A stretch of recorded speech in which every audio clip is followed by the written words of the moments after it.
Donc, il est 11h05. On va commencer l'atelier après les 5 proverbiales minutes de courtoisie. Donc, bonjour à toutes et à tous. Bienvenue dans cet atelier Recruter sans discriminer. Nous allons vous présenter dans ce cadre la MRS, la méthode de recrutement par simulation. Une méthode qui permet d'éviter les discriminations d'une part, mais qui a aussi beaucoup d'autres avantages. Donc, je suis Claude Pull, correspondant recrutement par simulation Île-de-France. Donc, je travaille à Pôle emploi, à la direction régionale Île-de-France.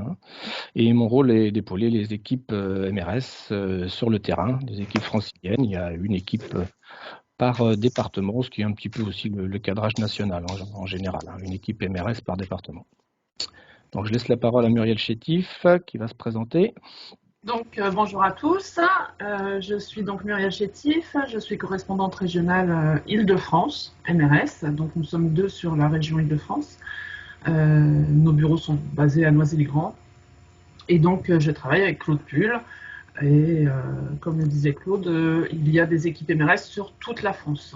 Nous sur l'Île-de-France, il y en a une par département, où ce sont des conseillers qui ont comme activité que le travail pour la méthode de recrutement par simulation. Alors, ce qu'on va faire dans un premier temps, déjà par rapport à l'organisation, c'est que chacun coupe son micro. On va vous présenter cet atelier en 3 temps. Un premier temps où on va vous présenter une petite vidéo assez courte pour mettre en image ce qu'est la MRS et avoir quelques témoignages. Ensuite, on va vous faire une présentation par le biais d'un PowerPoint plus institutionnel. Et puis, dans un troisième temps, on fera un échange questions-réponses par le biais du chat. Donc, si vous avez des questions, n'hésitez pas à les poser par le biais de la conversation. Alors, je ne sais pas si Madame Grillon est là, mais il faudrait qu'elle puisse regarder le chat, puisque nous, a priori, il y a un souci. On n'arrive pas à l'ouvrir. Madame Grillon. Bon, on verra, je pense. On verra si on a des questions. Au pire, si ça ne fonctionne pas, on vous donnera la parole. On verra. Pour l'instant, ça mouline dans le vide. Donc, on va commencer par vous présenter la petite vidéo. Donc,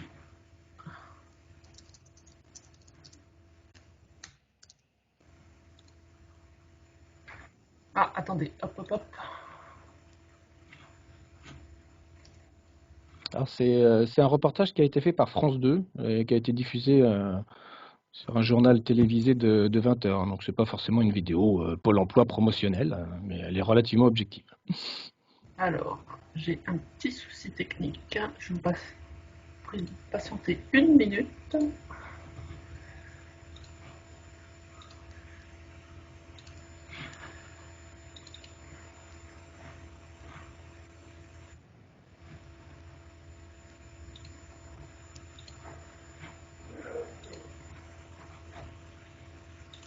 Donc cette vidéo va illustrer une séance de passation d'exercice en fait.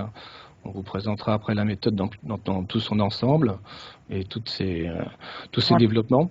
Mais là, ça va vous donner une idée de ce qu'est une séance de recrutement, à quoi un candidat est soumis, entre guillemets, en termes de passation d'exercice. Il y a principalement une session de recrutement pour la poste, pour des facteurs, donc avec des mises en situation professionnelle. Ça va, Muriel? Oui, c'est bon, ça y est. Un bureau de poste? Pas vraiment. Du courrier à trier? Non, des cartes à jouer. Le ronron d'un centre de tri? Non plus, un magnétophone qui diffuse un CD. Ces 7 candidats ont 2h30 pour faire leurs preuves et décrocher un CDI de facteur. C'est important le respect des consignes pour devenir facteur, c'est pour ça que vous contrôlez ça? Ça fait partie des habiletés qu'on vérifie, oui, la capacité à respecter les normes et des consignes. Chercher des adresses de clients sur une carte et se mettre dans la peau d'un facteur en tournée.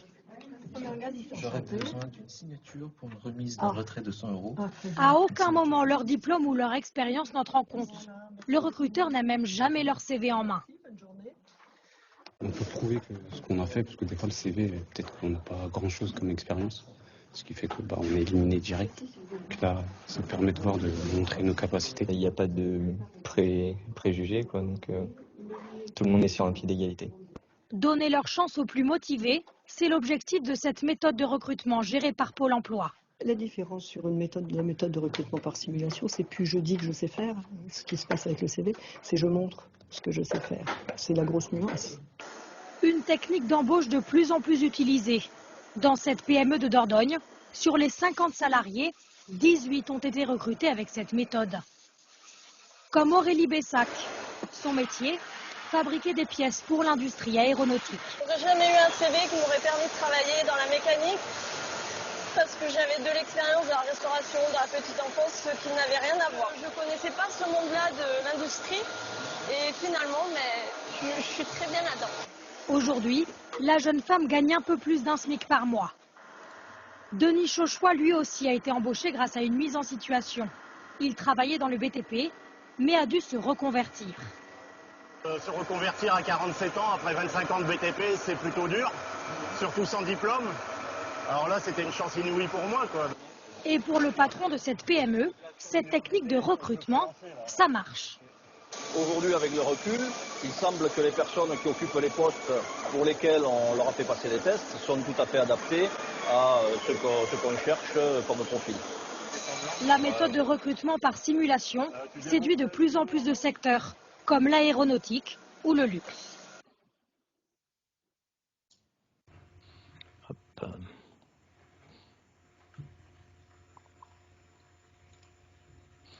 Alors, là, c'est donc la petite vidéo de France 2. Et on va vous présenter maintenant le PowerPoint plus institutionnel.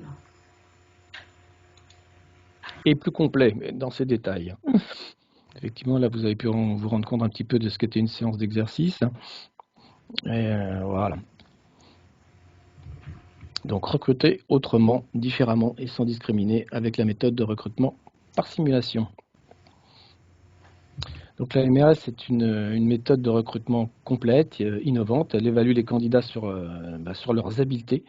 On y reviendra par le biais de mise en situation concrète. Là, vous en aviez vu une pour celle de facteur, qui simule donc par analogie les situations de travail significatives du poste. Vous avez entendu un petit peu, je fais signer, je trie. C'est pas une reproduction exacte, mais ça ressemble beaucoup quand même. Et donc cette méthode sélectionne les candidats qui vont disposer du potentiel, des habiletés requises à prendre le poste. Donc elle est objective, elle est efficace et centrée sur le poste de travail, parce qu'on part en fait d'une analyse de poste pour identifier les habiletés nécessaires au poste et créer des exercices qui vont correspondre à ce poste. Et les candidats vont être évalués donc sur ces habiletés. C'est un processus complet. La méthode, c'est pas uniquement des exercices. Il y a un certain nombre d'étapes et de prérequis sur lesquels l'entreprise va être impliquée tout au long de ce processus. Alors, elle est effectivement, on recrute sans discriminer. Je profite pour dire qu'on n'a pas forcément le monopole du recrutement sans discrimination. Il y a aussi d'autres façons de faire, mais en l'occurrence, il n'y a pas de discrimination dans cette méthode, effectivement. Pas de présélection sur CV, diplôme, expérience, qualification ou tout autre critère. On voit que là, dans la vidéo, il y a une jeune femme qui a été recruté dans le secteur industriel, donc c'est pas forcément évident. Un monsieur de 47 ans aussi en reconversion, donc voilà. Tout le monde a sa chance dans un recrutement par simulation, mais il faut avoir les habiletés pour tenir le poste. Donc une méthode de recrutement qui a fait ses preuves. Oui, on a recruté à peu près 2600 personnes en 2019.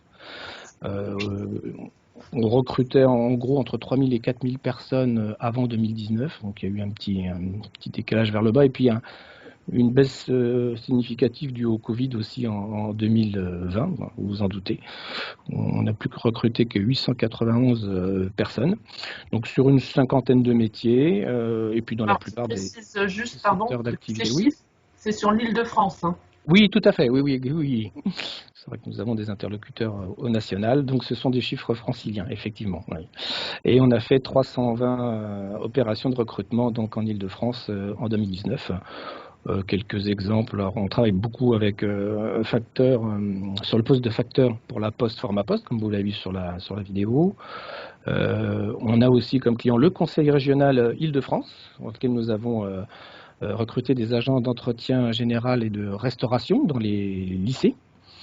Et puis classiquement, le genre de poste qu'on pourvoit, c'est employé polyvalent de libre-service dans la grande distribution, employé polyvalent de restauration dans la restauration. Alors là, on est un peu plus sur les commis de cuisine et plutôt sur les dark kitchen que sur les employés polyvalents de restauration. Mais voilà, encore une fois, il y a le contexte Covid qui est là. Alors, pourquoi la méthode de recrutement par simulation? Pourquoi la MRS? Alors, la MRS, elle permet de répondre aux difficultés de recrutement sur un bassin d'emploi. Alors, comment? Parce que on va élargir la recherche des candidats. Hein, c'est ce qu'on vous disait. On va aller chercher des candidats nous ne serions pas allés chercher par un recrutement classique. Elle permet c'est une méthode objective, donc hein, elle permet des sélections objectives. C'est une méthode qui sécurise le recrutement puisque les candidats sont évalués. On rentrera dans le détail de tout cela. Et puis, c'est une méthode qui peut contribuer à la réduction du turnover parce que le candidat va avoir une bonne représentation du poste de par le processus. Et puis, sa motivation, vous verrez, normalement, va croissant tout au long du processus MRS. Après, la MRS, elle permet aussi de lutter contre les risques de discrimination à l'embauche. Alors, pourquoi? Parce qu'en premier lieu, on va considérer les capacités développées par l'individu, donc des capacités qui sont transposables en situation de travail. Et c'est ce que nous, on appelle en fait habileté, aptitude. Et puis, on exclut toute présélection sur critères discriminatoires, ce qu'on a un petit peu abordé avec Claude. Donc, on va recruter, on ne tient pas compte de l'âge, du sexe, des connaissances, de l'expérience, diplôme, enfin voilà. C'est une méthode qui est ouverte à tous, sans aucun critère de sélection au départ. Et puis, c'est une méthode, donc, de ce fait, il y a une certaine équité, puisque le processus de recrutement est le même pour tous. Et tous les candidats vont avoir le même processus et vont passer les mêmes exercices. Alors, comment? On sort des critères habituels du recrutement et du tri sur CV. On ne tient pas compte du diplôme et du parcours. En fait, le constat, c'est souvent qu'on a du mal un peu à trouver des candidats avec le diplôme, l'expérience. Donc, voilà, on va élargir un maximum, on sort des critères habituels. Et on va mettre les candidats en situation pratique. Ils auront mais pas que. Ils auront déjà une présentation du poste de l'entreprise avec ses caractéristiques, ses contraintes. Ils pourront donc démontrer leurs habiletés en les confrontant à la passation d'exercice, comme on l'a vu sur la vidéo, hein, des situations professionnelles simulées quelque part.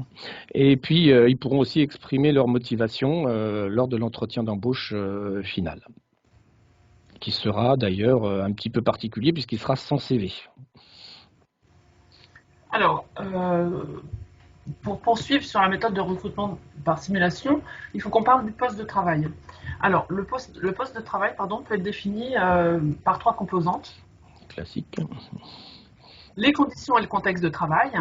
Donc, ces conditions et contextes, ils doivent être connus et acceptés par le candidat. Donc, ça englobe les tâches, qu'est-ce que je vais avoir à faire, quelle est l'organisation du travail, quels sont mes horaires, mon salaire, avec qui je vais travailler, est-ce que je travaille seul, en binôme, en équipe, en atelier, dehors, au froid, au chaud, en 2-8, en 3-8. Enfin voilà, c'est tout ce qui compose le contexte et les conditions de travail. Non seulement, donc, elles doivent être connues du candidat, mais elles doivent être acceptées par le candidat. Ça peut être des contraintes physiques aussi, hein, travailler sur un toit, port de charge. Ensuite, il y a les connaissances. Alors, les connaissances, il y a les savoirs de base, hein, qui sont savoir lire, écrire, compter. Et puis, il y a les connaissances techniques. Donc, est-ce que pour exercer le poste, je dois avoir des connaissances en comptabilité? Est-ce que je dois connaître un logiciel particulier? Est-ce que je vais avoir à utiliser des outils? Est-ce qu'il faut que je sache lire des plans? Est-ce que il me faut un diplôme particulier? Enfin voilà, c'est toutes les connaissances techniques nécessaires pour pouvoir exercer sur ce poste de travail. Et la troisième composante, donc, ce sont les habiletés.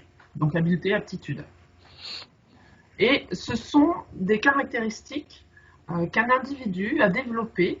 Alors, il peut avoir développé ses habiletés au travers de son éducation, son expérience, alors l'expérience personnelle ou professionnelle, hein, et en fait, c'est tout ce qu'il a développé au cours de sa vie personnelle, sa vie sociale, sa famille, professionnelle, voilà, c'est vraiment toutes les aptitudes qu'il a pu développer en dehors du monde professionnel ou pas, enfin voilà, ça peut être cumulatif. Et ces habiletés ou aptitudes, elles représentent un potentiel. Et ce potentiel, les candidats, ils n'en ont pas toujours conscience. Alors, partiellement, ou pas d'ailleurs, mais nous, c'est ce qu'on va aller chercher au travers des exercices de la méthode de recrutement par simulation. Et ce qui est intéressant, c'est que ces habiletés, elles sont transférables d'une situation à une autre. Hein, donc, que ce soit des situations professionnelles ou non. Donc c'est vraiment ce sur quoi on va s'attarder. Oui, donc on pourrait dire habileté, aptitude, potentiel, soft skill, compétences transférables. Quoi. On est sur ce registre-là. Voilà. Alors pour la méthode de recrutement par simulation, on a identifié 17 habiletés. On va vous en citer quelques-unes, on ne va pas vous citer les 17 parce que ce serait un peu rébarbatif. Mais par exemple, on a respecté des normes et des consignes. Quelque chose d'assez fréquent quand même sur un poste de travail. On a communiqué, on a travaillé en équipe, travaillé sous tension, etc. Donc on en a identifié 17.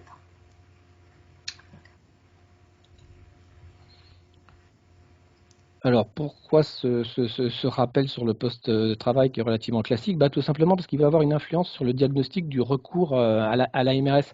Le fait est que notre cœur de métier, c'est évaluer les habiletés. Mais encore faut-il que ça vaille le coup, entre guillemets. C'est-à-dire que pour que ça fonctionne, il faut que le poste, a priori, soit majoritairement constitué, si je puis dire, d'habileté.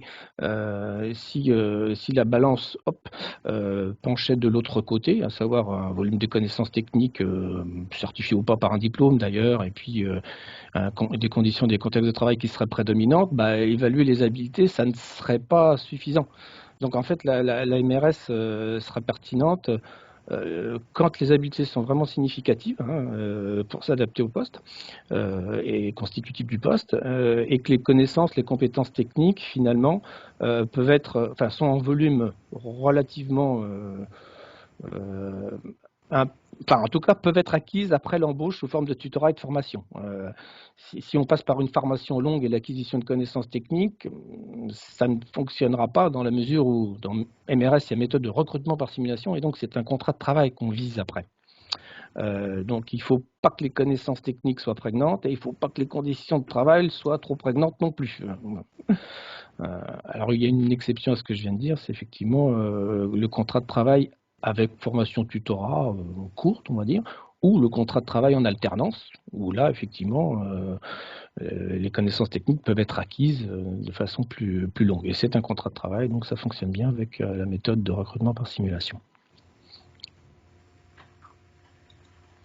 Alors, on va vous présenter les différentes étapes de la mise en œuvre de cette méthode de recrutement.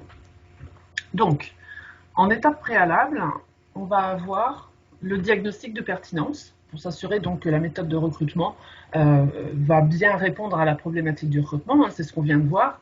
On va échanger avec le représentant de l'entreprise sur les attendus par rapport à ce recrutement. Si effectivement les compétences techniques sont trop prégnantes ou les conditions de travail, c'est 80% du poste, on ne pourra pas mettre en œuvre la méthode de recrutement par simulation. On est vraiment axé sur les habiletés.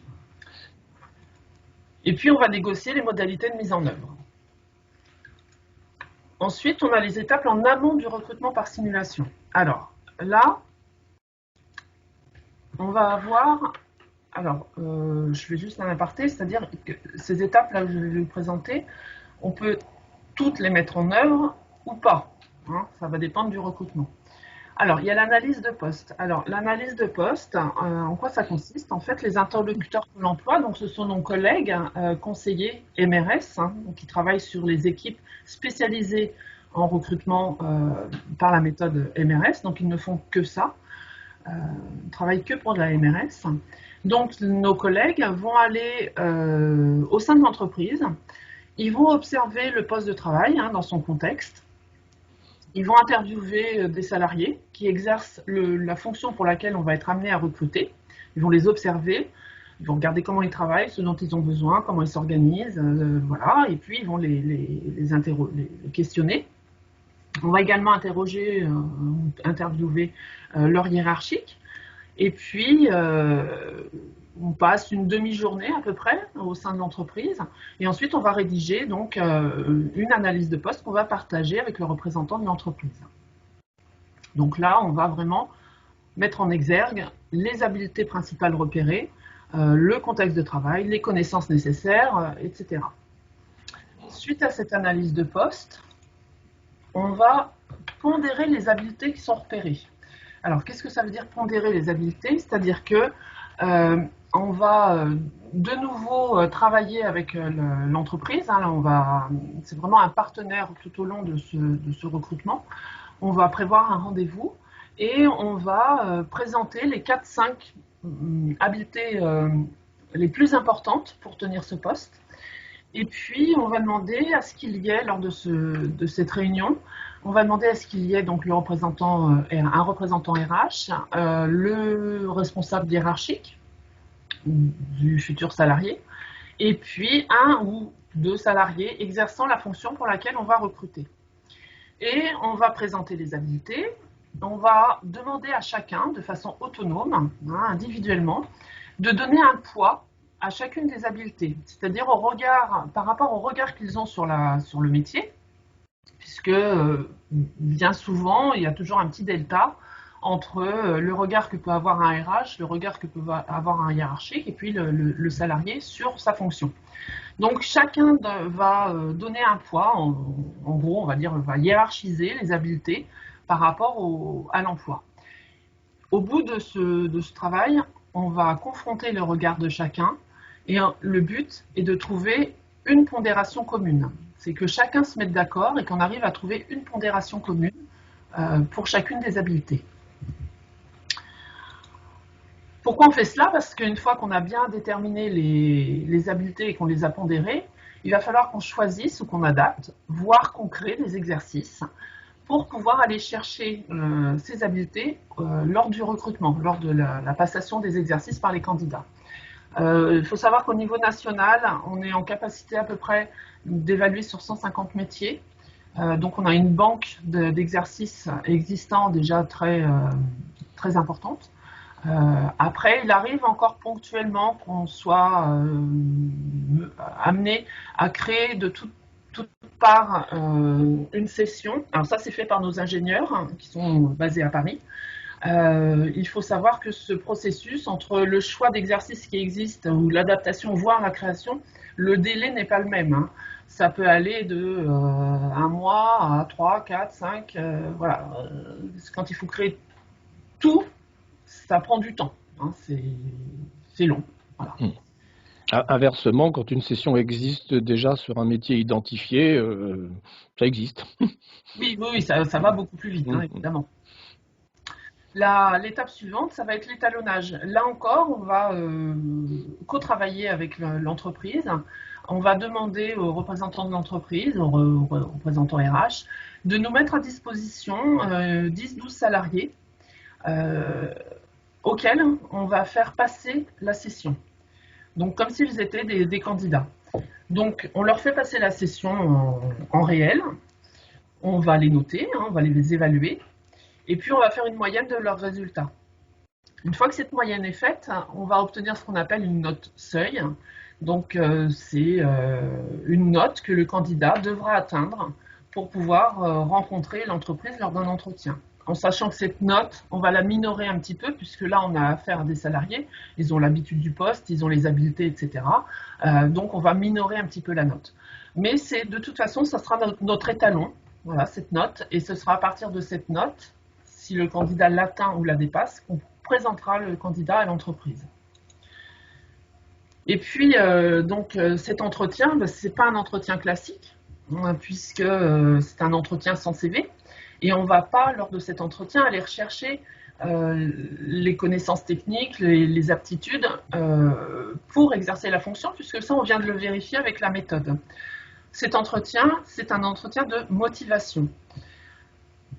Alors, ça peut être déstabilisant pour un recruteur, mais ça peut être déstabilisant aussi pour un demandeur d'emploi, quelqu'un qui va se présenter. On se raccroche toujours à son CV. Donc, on peut accompagner l'entreprise et on peut bâtir avec l'entreprise le contenu de l'entretien, le personnaliser et bâtir une grille d'entretien spécifique à ce recrutement. Et c'est intéressant également s'il y a plusieurs personnes qui mènent des entretiens, s'il y a plusieurs recruteurs, ça permet que chaque candidat, toujours pour un souci d'équité, hein, chaque candidat aura la même grille d'entretien, aura la même prestation. Alors pour illustrer un petit peu ces différentes étapes préalables à la mise en œuvre, comme Muriel vous le disait, on ne les met pas forcément tout en œuvre, ça va dépendre du recrutement et du poste concerné. Mais le fait est qu'avec le Conseil régional Île-de-France, par exemple, on a mené toutes ces étapes préalables. On les avait rencontrés, on avait rencontré donc les DRH en 2018 pour évaluer un petit peu leur problématique de recrutement et voir si la MRS était pertinente. Pour résumer, c'était un souci dans la pyramide des âges, avec un départ massif en retraite, donc un renouvellement important, des centaines de postes pour des agents d'entretien et de restauration, donc un volume important déjà. On a évalué un petit peu les connaissances techniques, effectivement, les conditions de travail, les habiletés. Pour préciser ce diagnostic, on a fait une analyse de poste. Du coup, là, vu l'enjeu du recrutement, c'est moi et Muriel qui l'avons réalisé. Nous l'avons réalisé dans un lycée à Champigny, en Val-de-Marne. On a identifié donc les habiletés, on a décrit un peu le contenu des tâches pour essayer de repérer les exercices existants. On a pondéré donc effectivement ces habiletés avec, comme vous l'a dit Muriel, RH, un manager local qui était celui d'ailleurs de Champigny. On a repris le même qui était concerné par l'analyse de poste, c'était plus parlant, il était partie prenante dans la démarche, et puis un opérateur aussi. On a ensuite, on s'est rapproché de nos centres d'ingénieurs, comme disait Muriel, et on est parti d'une base existante, mais on a adapté une session qu'on a ensuite étalonnée avec l'équipe MRS de Paris pour trouver une note seuil et donc faire un premier recrutement. Alors on s'était mis d'accord aussi, vu l'enjeu et la taille du recrutement, que ce premier recrutement sur Paris serait on va dire une phase test avant de se lancer dans les centaines de postes, ce qui effectivement entraînait des moyens considérables de notre côté. Donc on s'était mis d'accord pour expérimenter, pour voir si chacun de notre côté ça fonctionnait, si on envoyait des candidats qui correspondaient bien au poste et si de notre côté on avait nos objectifs internes, à savoir les 50% de placement sur lequel nous reviendrons dans quelques instants d'ailleurs. Voilà. Pour illustrer un peu ces étapes préalables, là, on va arriver au recrutement en tant que tel. Je te relaisse la parole. D'ailleurs, je ne sais pas si tu l'as dit, j'ai un doute, mais avec le conseil régional, on a recruté en 2019. Tu l'as dit, non? Non, j'ai pas donné. Je sais plus. On peut les redonner. C'est 140 personnes. Et en 2020, on a recruté 114 personnes et on est plutôt satisfait parce qu'on a quand même été très impacté par la Covid et on n'a pas pu mettre en œuvre la MRS pendant plusieurs mois du fait de la Covid, puisqu'il y avait les problèmes de distanciation sociale, etc. Donc on est plutôt satisfait du nombre de recrutements qu'on a mené en 2020 pour le Conseil régional, et on continue sur cette année. C'était pas forcément facile, d'autant qu'on a dû adapter les séances avec les distanciations sociales, justement. Donc c'était pas forcément une période facile. Ça continue d'ailleurs, ça continue. Alors, on a vu ensemble les étapes préalables, les étapes en amont du recrutement, mais arrive un moment où il faut bien rentrer dans le dur et aller dans le recrutement. Donc, différentes étapes. Il va y avoir ce qu'on appelle dans notre jargon la formation collective. Donc, on sait pour quel poste on recrute, on a les habiletés, on a bon, évidemment l'entreprise. Il va bien falloir qu'on en parle aux candidats. Donc, vous allez voir, on va encore faire intervenir l'entreprise. Donc, cette information collective, elle est co-présentée par l'entreprise et par Pôle emploi. Donc, l'entreprise, le représentant de l'entreprise va présenter l'entreprise, va présenter le poste, et puis aux candidats. Et nos collègues MRS, eux, vont présenter en plus succinct que ce qu'on fait là, la MRS aux candidats. Ensuite, suite à cette présentation, en principe, ça dure à peu près 1 heure. Les candidats qui sont intéressés vont s'inscrire plutôt pour l'étape suivante, qui est la séance en elle-même. Alors, la séance de recrutement par simulation, là, elle est animée par nos collègues conseillers MRS. L'entreprise n'est pas présente. Et donc, les candidats vont passer, en principe ça dure une matinée, enfin une demi-journée, ça dure entre 3, 4, parfois 4h30, vont passer des exercices en fait, ils vont être évalués et on va chercher leurs habiletés, donc par le biais de ces exercices, et on simule donc par analogie des situations significatives du poste de travail. C'est ce que vous avez vu sur la vidéo exactement, principalement. Là, vous avez bien compris, il faut qu'on puisse les évaluer, donc il y a une note, et il faut qu'ils atteignent à minima la note seuil qu'on a établie avec les salariés de l'entreprise. Une fois qu'on a les candidats qui ont dépassé cette note seuil, on a évalué qu'ils avaient la capacité à tenir le poste, ils ont les habiletés.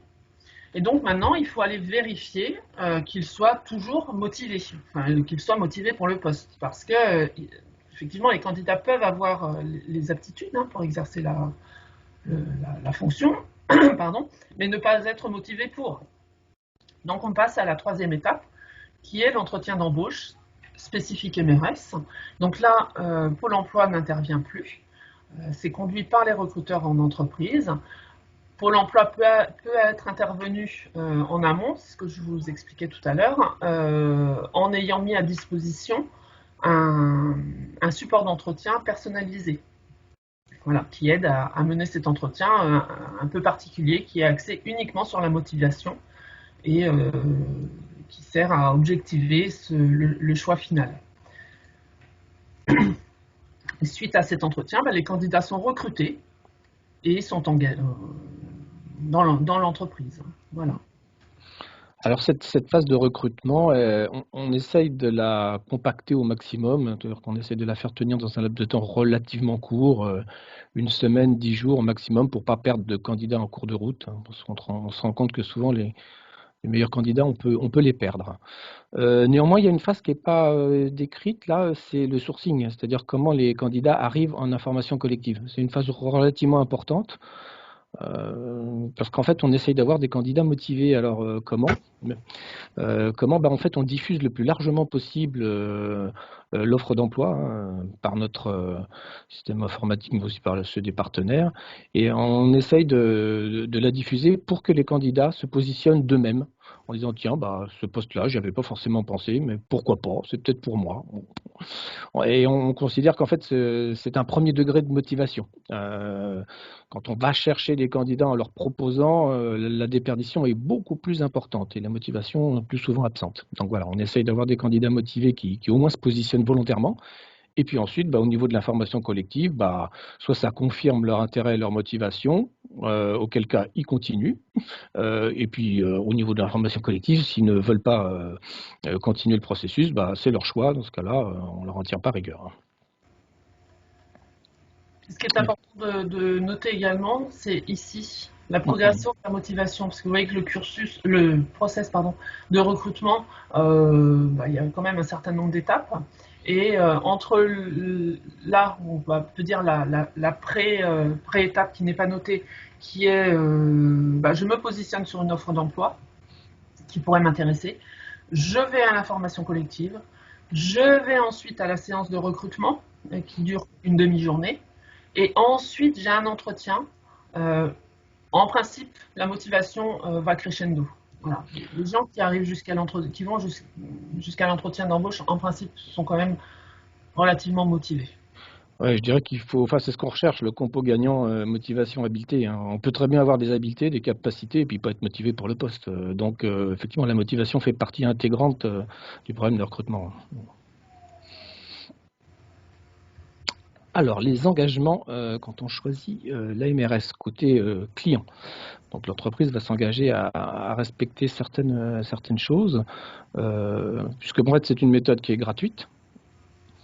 On ne vous la facture pas, mais par contre, ça ne veut pas dire qu'elle coûte rien. Elle a forcément un coût en termes de matériel et puis de personnel. Donc, a priori, quelques engagements à respecter pour qu'on travaille ensemble. Donc, déposer une offre d'emploi auprès de Pôle emploi, oui, d'une part. Bon.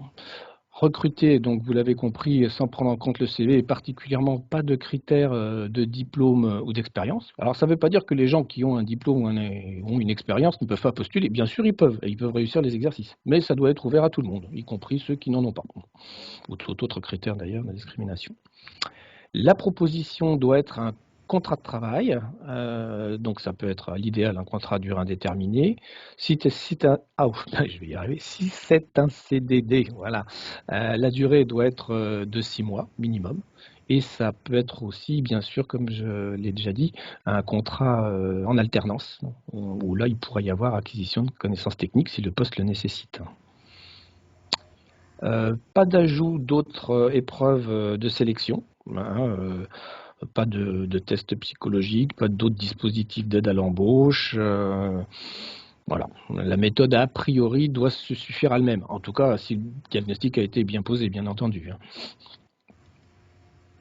Un seul entretien d'embauche, un entretien de motivation. Alors, il peut arriver, bien sûr, qu'un opérationnel et puis un RH aient un mot à dire chacun de leur côté, mais à la limite, c'est mieux s'ils le font ensemble. C'est-à-dire que dans ce cas-là, l'entretien sera conduit en binôme.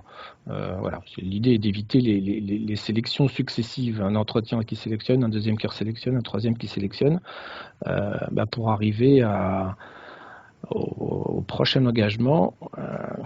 Ça, c'est vraiment très important. C'est vraiment un seul entretien. On a validé qu'ils avaient les aptitudes et donc on cherche la motivation et c'est un seul entretien et pas de test, rien. Voilà, là où je voulais en revenir, pas de sursélection ni rajout de test, parce qu'en fait, nos objectifs internes nous imposent un taux de placement de 50%. Alors qu'est-ce que ça veut dire? J'y ai déjà fait allusion, mais je vais le détailler un petit peu plus. Cette méthode est gratuite, donc, mais elle a un coût, et nos objectifs internes, taux de placement de 50%, ça veut dire que, admettons, vous avez un recrutement avec 5 postes, donc on ne va pas forcément vous envoyer 5 candidats validés, c'est un petit peu juste pour un poste, ça serait un petit peu exagéré, mais on ne va pas vous en envoyer non plus 50 ou 100, puisqu'en fait ça coûte relativement cher de valider des personnes, et ça c'est la première raison. Et la deuxième raison, c'est qu'on est censé lutter contre la sélectivité du marché du travail et que ces gens ont tous le potentiel pour occuper le poste. Donc en fait, on va vous envoyer 2 candidats validés pour un poste. À savoir, si je reprends mes 5 postes, 5 contrats, on va vous envoyer une dizaine. Alors, je dis une dizaine parce que c'est pas forcément évident de prévoir si on en aura 9 ou 12 ou 13, à peu près le double. Et sur ces 10 candidats, on s'attend à ce que la moitié soit embauchée. Donc Voilà, notre définition du taux de placement de 50% recherché. Bon, maintenant, ça peut être 48, ça peut être 52. Hein. En l'occurrence, quand on a travaillé avec le conseil régional sur l'expérimentation parisienne que je vous ai signalé tout à l'heure, on était arrivé à 55-60% de taux de placement. Et donc, c'est pour ça qu'on a, on a étendu quantitativement le recrutement dans la foulée. Et puis, bien sûr, signer une convention Pôle emploi MRS qui en fait met sur le papier noir sur blanc nos engagements respectifs à chaque fois qu'il y a un recrutement.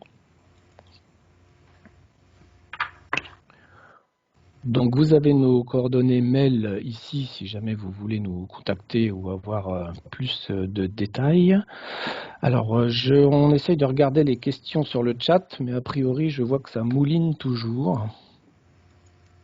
Muriel, de ton côté, tu vois quelque chose? Non. Non, je n'y ai pas accès. Madame Grillon? Est-ce qu'il y a quelqu'un? Je sais, on peut peut-être, je sais pas, si vous avez des questions, prenez la main. Oui, activez le micro et puis posez-nous les questions. Ouais, ce serait quand même dommage de passer à côté.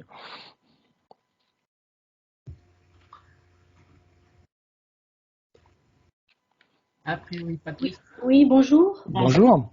Donc, Corinne Gay, je suis responsable du service recrutement au département d'Ille-et-Vilaine.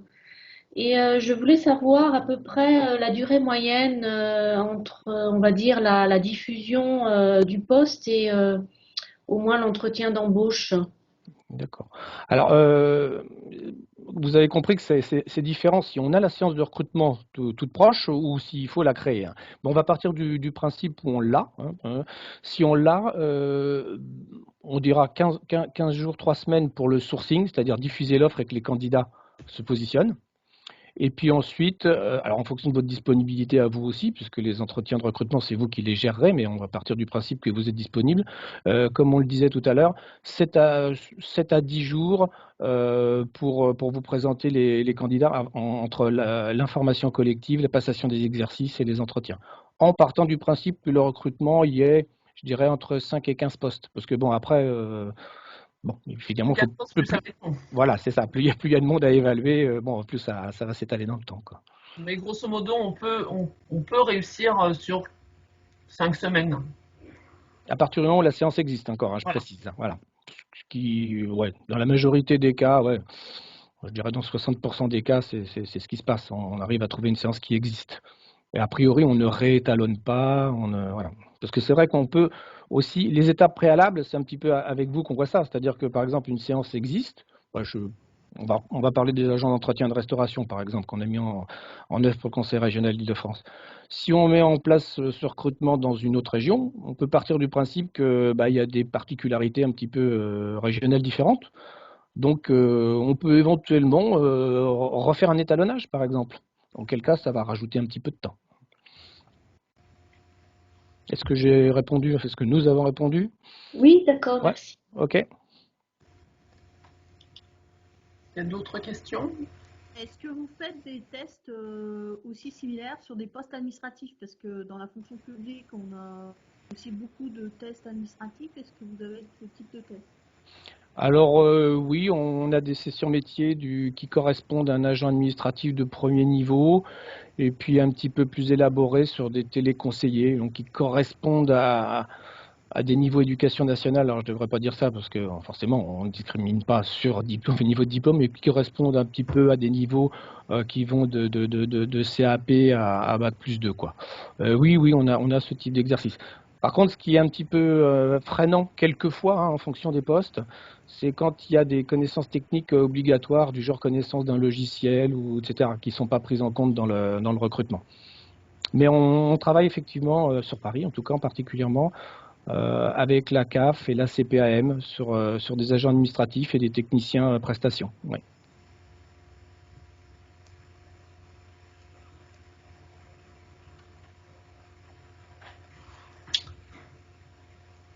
Oui, bonjour. Oui. Oui, bonjour. Je me permettais d'intervenir, donc j'ai posé une question par écrit, mais a priori vous n'y avez toujours pas accès. Ça mouline. Et, je vous remercie chaleureusement pour cette présentation vraiment très intéressante. Je voulais savoir si vous aviez évoqué cette démarche auprès du CNFPT, donc le Centre national de la formation pour la fonction publique territoriale, et de la FNCDG, les centres de gestion, qui ont également un rôle important en matière de recrutement. Est-ce que vous avez déjà créé des liens avec ces deux institutions?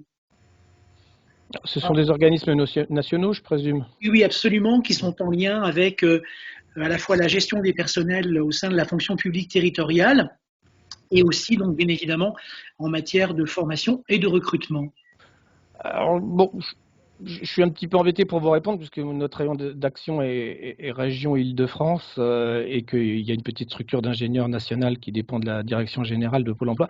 À ma connaissance, j'aurais tendance à dire non, mais je ne sais pas tout ce qui se passe au niveau des contacts nationaux.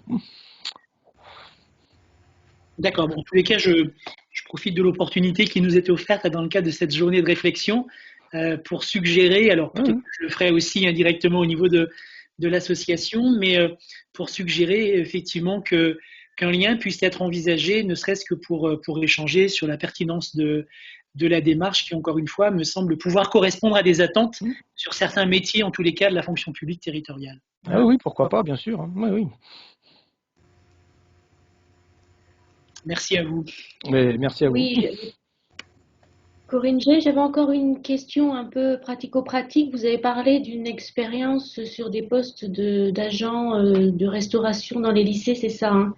Oui, agent d'entretien général et de restauration, exactement. Voilà. Ils font en même temps le nettoyage et en même temps l'aide au service pour les étudiants, les lycéens, donc sur le midi, oui. Oui, tout à fait. Bah, ça fonctionne aussi comme ça dans un département. Oui, tout à fait. Ouais. Est-ce que l'évaluation des habilités a été faite sur site dans un lycée? Non. Non. Oui, on ne l'a pas précisé. Une fois que le recrutement a lieu, pour les candidats, ou vous parlez de l'évaluation en fait des habiletés? La session d'exercice, en fait, la Oui, passation d'exercice. Non, elle a lieu, je te laisse répondre, Muriel, mais elle a lieu dans nos locaux, en fait. La session d'exercice, elle a lieu dans nos locaux. D'accord. Oui, la plupart du temps, c'est dans nos locaux. Voilà. Après, même lorsqu'on fait venir les salariés pour faire la pondération, l'étalonnage, pardon, les salariés se déplacent dans nos locaux. Alors pourquoi? Parce qu'on a du matériel. D'accord. Beaucoup de matériel et c'est pas facile à déplacer. C'est pas toujours facile à déplacer. D'accord. Donc vous avez aussi du matériel de cuisine. Alors c'est ce qu'on disait en début de présentation. On va aller chercher. C'est de l'analogie. D'accord. Donc ça peut paraître un peu surprenant sur certains métiers parce qu'on va dire mais on fait passer des exercices avec je sais pas moi des petits flocons de maïs, des petites barquettes en forme de fleurs, etc. Des cartes à jouer comme on l'a vu pour la poste. Cartes à jouer. Voilà, donc ce sont vraiment les habiletés qu'on va chercher et c'est de l'analogie. On ne va pas représenter. Exactement, en tout cas. Dans une situation réelle. D'accord, ok.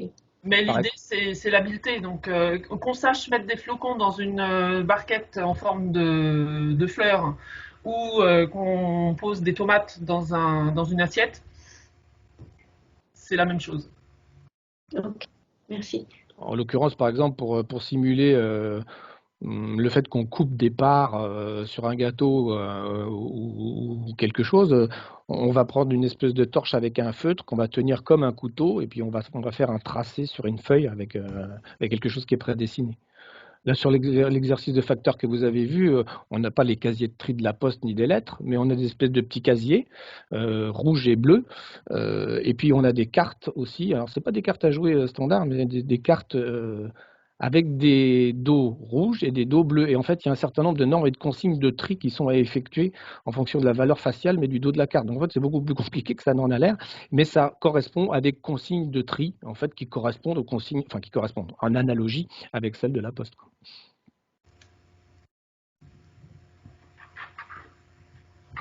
On a répondu à votre question? Oui, merci. Est-ce que vous avez d'autres questions? N'hésitez pas. Hein. Bien, s'il n'y a plus de questions, non. Oui, du coup, alors j'en profite à nouveau, Bruno. Oui. Est-ce que, de votre expérience, vous avez déjà identifié ou repéré des métiers qui, de fait, ne pourraient pas être couverts, par cette méthode de recrutement au regard peut-être, je sais pas, de compétences très spécifiques ou de mise en œuvre, de mise en situation trop complexe à restituer? Oui, forcément, il y en a beaucoup. Enfin, il y en a beaucoup, oui. De façon générale, dès que le volume de connaissances techniques est important, un ingénieur informatique, par exemple, ou je sais pas, un concepteur de robotique, dès que le volume de connaissances techniques est très important, valider les habiletés, ça suffit pas. Ou alors, encore une fois, on retombe sur un contrat en alternance dans lequel il faudrait acquérir ce volume de connaissances techniques. Mais encore une fois, plus le volume de connaissances techniques est important, plus il faut un cursus long pour les acquérir. Dans ce cas-là, ça nous bloque automatiquement.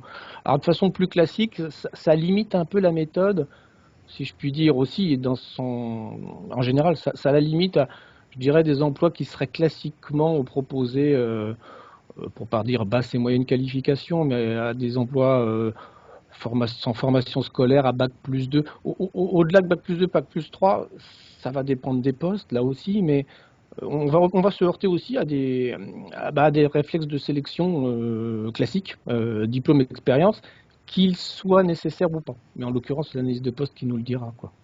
Donc du coup, je suis pas très précis par rapport à une liste de métiers quand je vous dis ça, parce que oui, forcément, la méthode ne correspond pas à tous les types de postes. Hein, oui. Mais elle correspond quand même à pas mal de choses. Hein. On se dit qu'on a 150 métiers en stock. Oui. Je ne sais pas si je réponds à votre question, ou si vous vouliez des exemples peut-être plus précis, non ? Non, je voulais juste voir quels étaient a priori les critères qui pourraient exclure de fait la mise en place de cette méthode. Voilà. Mais j'entends bien effectivement les éclairages que vous m'apportez. Il y a globalement un peu plus de 200 métiers au sein de la fonction publique territoriale, dont beaucoup de métiers du coup en catégorie C, donc qualifiés de métiers d'exécution. Il me semble a priori que bon nombre de ces métiers pourraient être couverts par cette méthode de recrutement. Oui, tout à fait. Alors j'ai parlé de la limitation des connaissances techniques, et il y a la limitation effectivement puisqu'on parle de métiers d'exécution, de conditions de travail. Alors là aussi, c'est l'autre limite en fait. C'est-à-dire que quand un emploi est constitué, par exemple, du port de charge lourde, on va dire, je vais caricaturer un petit peu, mais le métier est constitué de 80% du port de charge lourde et 20% d'habileté restante, on ne va pas évaluer le port de charge lourde. Donc là, si on part sur un recrutement par simulation, il faudra être super explicite au niveau des conditions de travail, a priori en information collective par exemple, parce que ça on ne peut pas l'évaluer, pour des raisons d'assurance d'ailleurs, et puis c'est pas une habileté, c'est une caractéristique physique. Pareil pour un couvreur par exemple, quelqu'un qui travaille sur les toits, vaut mieux qu'il n'ait pas le vertige.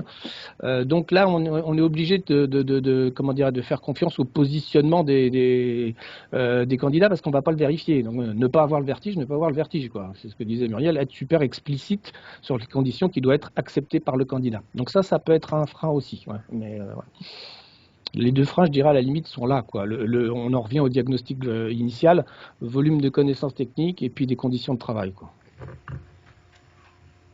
Très bien, merci beaucoup. Je vous en prie. Écoutez, s'il n'y a plus de questions, on va clôturer cet atelier.